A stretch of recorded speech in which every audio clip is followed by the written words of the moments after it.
नमस्कार, मैं हूँ अभिषेक आर्य और ये है पाठशाला classes. On 14th of May 2025, India got its 52nd chief justice.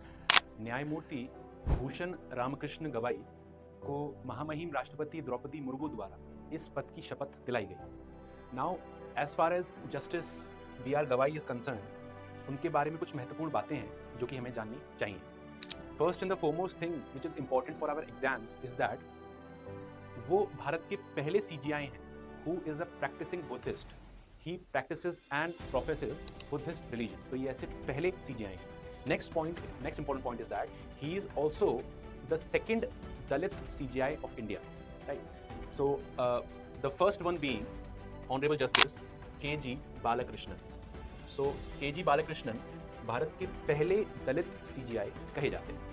Now the last point is that our present CGI BR गवाई साहब, he will have a tenure, इनका tenure 6 महीने का होगा मात्र, and approximately he will retire by November 2025, right? But हमारे इस video का जो मूड पॉइंट है वो कुछ और है। हमको ये जानना है कि मुख्य न्यायाधीश जो हमारे CGI होते हैं, जो चीफ जस्टिस ऑफ इंडिया, उसकी नियुक्ति आखिर होती कैसे है, how he is appointed, by whom he is appointed, right? So if you look at the legal provision, हमारे पास अनुच्छेद 124 clause 2 है, we have article 124 clause 2, जो कि हमको ये बताता है that the chief justice of India is appointed by the president, right? So the appointing authority of CGI of India is only the president of India, right? So the CGI of India is appointed by the president of India. And also another point is that the oath of CGI की जो oath है, it is also administered by the honorable president of India, right? But इसमें अब हमें एक चीज जानने की जरूरत ये है that the president cannot appoint any person whomsoever he or she likes. इसके ऊपर एक केस आया था, the second judges case, right? 1993 का ये केस था।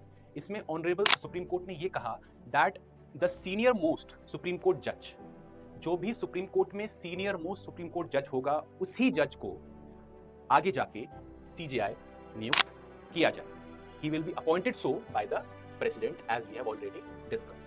तो हमेशा सीनियर मोस्ट सुप्रीम कोर्ट जज को ही CGI नियुक्त किया जाता है, ठीक है। इस केस का इंपॉर्टेंस ये था कि अब इस केस के बाद जो एग्जीक्यूटिव के पास डिस्क्रिशन था वो थोड़ा सा कम हो।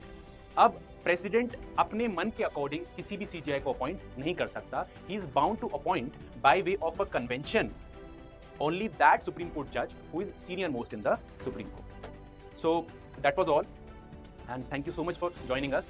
आप लोगों के लिए एक सवाल है which you can answer in the comment section. आप लोगों को ये बताना है कि इंडिया की हिस्ट्री में ऐसा कौन सा इवेंट था जब सीनियर मोस्ट सुप्रीम कोर्ट जज को दरकिनार कर गवर्नमेंट ने उनसे जूनियर सुप्रीम कोर्ट जज को CGI बना दिया था।